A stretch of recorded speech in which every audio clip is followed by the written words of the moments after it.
Hello, my name is Wildstag, and thank you for tuning in to another book rant. Today I'm going to be covering this book, Untethered Sky, by Fonda Lee.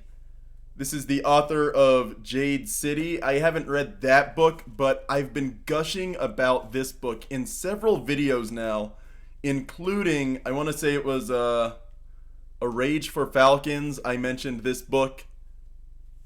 I also mentioned this book in my 2023 year in review. I picked this up April of 2023. The sticker here says April 6th, and I was reading it at some point April 25th, so within that range is when I picked up this book. The art is really beautiful. The jacket art is by Jamie Jones, and the jacket design by Christine Fultzer. This is an amazing book. I thought, when I picked up the book first, I thought that it was a naval story because this looks like it could be like at the bow of a ship, a small schooner or something like that. But then when I opened it up, what I learned is that it's not really a naval story at all. And it's not like another thing I was hoping, because of the giant bird on the cover. I was thinking maybe it's like the Eagle Riders of the Jurel Shannara series. One of the Eagle Riders is a prominent character in The Voyage of the Jurel Shannara, which was a trilogy set in that Shannara setting. But no, it's not a bird rider either. This is a story where a large quasi Persian, I want to say, it's influenced by Persian storytelling, I want to say, but really this is a story about falconry, and falconry using the largest of birds, the roc.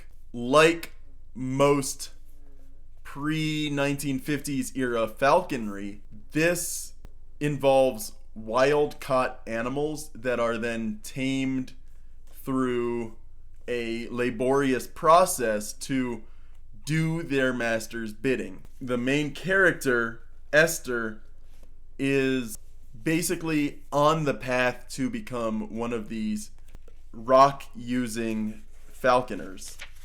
I think they have a name, specific name. Hunters, I think they're called Ruchers, Ruhkers. These people are servants of their king. The king is the one that pays for their services. And the rocs, these Ruchers, they're not just people with amazing birds, the premier falconers.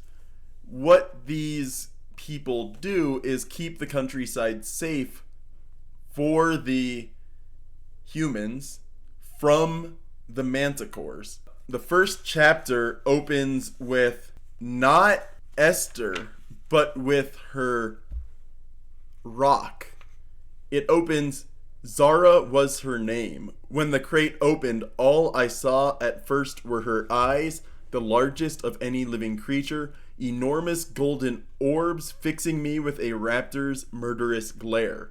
She was a year-old fledgling taken from the nest, already lethal and immense. I was a woman of 18, small, wounded, over-anxious. Sweat coated my hands and lathered my body beneath heavy leather work gloves and a tarnished scale vest. Ruchers have been killed on the first day. If it happened to me, another apprentice would take my place. These people are using birds that are lethal. They're deadly to humans. But the opportunity to train one of these rocs and then turn them on humanity's greatest enemy, the manticores, is a very noble calling. Shortly after that, there's a memory of the first time she saw a roc. And then shortly thereafter, a story involving her 4-year-old brother. And then after that, or when he's 4 years old, a manticore appears on her father's estate. She survives. Her father is away for business, and her mother and her brother are killed by the manticore. And manticores kill not to eat humans, not necessarily to eat humans, but to kill. And the screaming of humans causes them to kind of delight in the killing. They're cunning predators. They are beasts. They're not particularly intelligent, but they are cunning and they know how to prey upon their foes, their victims, humans. And so this story develops because Esther wants to become a rooker. She wants to be someone who hunts manticores for a living. There's 4 sections to this book. The first is fledgling, the second is hunter, the third captor, and the fourth is savior. And throughout this story, and mind you, the story is short, it's only 150 pages long. The Esther character first takes the time to train her bird. She circles it, trains the bird to think of her when it wants food. It only eats when she offers her food. It pays attention to her. It hears her voice constantly and eventually comes to her when she is called. Rocks are so big they need a chariot pulled by horses to really be used by the rookers, and that's what this cover shows. A chariot drawn by horses, off screen, off image. The chariot is pulled and the rock flies behind her, above her. So she looks up to different characters. Darius, the rooker, an older male that she seems to be very friendly with, but not romantic. Very explicitly non-romantic. And then she also admires another rooker, an older female rooker. So Nasmin is the female rooker, and she is amazing. She's charismatic. She's boisterous, strong. Like, I cannot, not enough superlatives to describe her in Esther's eyes. And so she ends up becoming kind of the face of the rookers when the two women, Esther and Nasmin, when Esther and Nasmin are invited to a party hosted by one of the princes. Nasmin catches the eye of the prince and they start a secret courtship, and that really builds into the second part of the story, the second theme, which is discipline. Now, the rookers are always in need of more money to operate and more resources, and Nasmin, through use of her rock, by showing it off to the nobles, by being a great face, is able to be the person that gets that money for the rookers. And so Esther, the first part of the book is all about discipline. The second part is about her coming into her own as a hunter, using this bird. It's only a few months in, but she's confident she's able to use this rock. And she takes her first hunt. She takes her first manticore.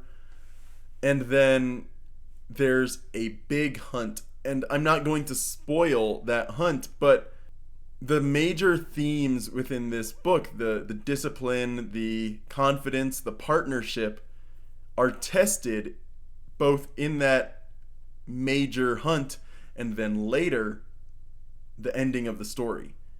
I love this book. It's like a fantasy western. It doesn't have great magic powers that you see thrown about in so many other fantasy stories. It's a very low magic, low fantasy setting. But the elements of fantasy, the rocks, the manticores, that lends itself to a interesting tone, very similar to like westerns. You could almost think of like a Western where it's the frontiersman and his trusty dogs going after killer wolves or a bear or something. It's kind of that dynamic. It's something we've seen in all sorts of Westerns. This is that kind of Western story in a way. And that's what I love about this, is that it's very easy to read. It's short. It's engaging. It's the kind of story I've wanted to read for a long time. And it took me finding this in 2023 to realize this is the book I've wanted to read for years. So I cannot stop gushing about this book. The sense of discipline, the sense of unity, the sense of loss, all of this is baked into a very well written novella. 150 pages. I paid $23 for it, and I've read it twice, and honestly, I'm going to be talking about this one for a while, and I'm going to reread it. This $23 was $23 well spent, and I hope that you get the same enjoyment out of this book as I did.